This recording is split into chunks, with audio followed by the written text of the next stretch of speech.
Institutrices, nous avons choisi obligatoirement des puéricultrices puisqu'on avait la spécialité pédiatrie.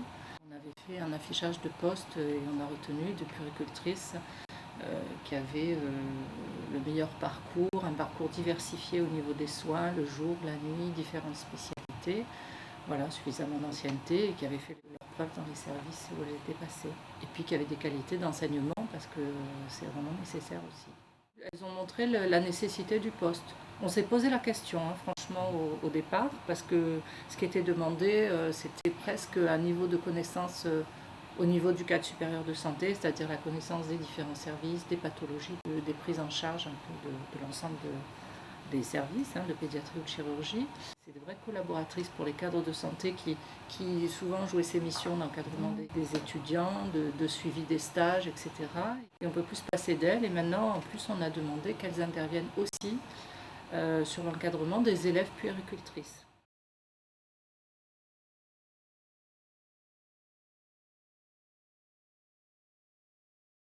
Je suis puéricultrice depuis 1992. J'ai travaillé donc 20 ans, 12 ans en chirurgie et 8 ans en médecine, onco, hémato. On nous a proposé ce poste il y a un an, ce qui nous a permis de faire un lien entre toute notre pratique et maintenant donc la transmission de notre savoir auprès des étudiants. Nous avons pu mettre nos outils en place. À partir de là, nous avons pu travailler avec les étudiants. La spécificité de la pédiatrie fait qu'on a une double mission, c'est d'apporter effectivement tout ce qui est en rapport avec l'enfant à des étudiants qui n'ont plus la pédiatrie à leur formation. Je pense qu'ils se sentent soutenus et épaulés. Oui, soutenus, épaulés. On se voit, ils savent que je suis là s'ils ont un souci, je suis une personne neutre, hors des services. Et c'est très intéressant parce que s'il y a un petit souci, ils viennent me voir de suite et ça se règle très rapidement, en général. Je suis ravie parce que c'est vraiment une transmission de savoir, c'est un autre travail, ça n'a plus rien à voir avec ce que je faisais avant. Ça tombe très bien, au bout de 20 ans, on a envie de faire autre chose et c'est une belle continuité de ce que j'ai fait auparavant. On peut dire que vous êtes une sorte de hotline pour puéricultrices? Hotline, peut-être pas encore, mais ça va venir.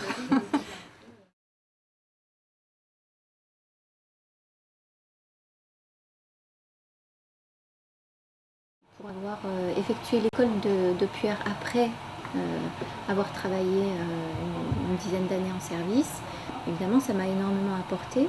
C'est vrai que si j'avais eu toutes les données de l'école de puère avant, ça aurait été pas mal quand même parce que il me manquait beaucoup de données pour travailler en service de pédiatrie en n'ayant que le diplôme d'infirmière.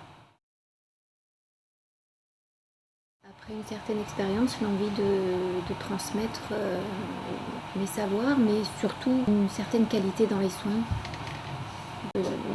d'augmenter la qualité des soins auprès des enfants et de sa famille.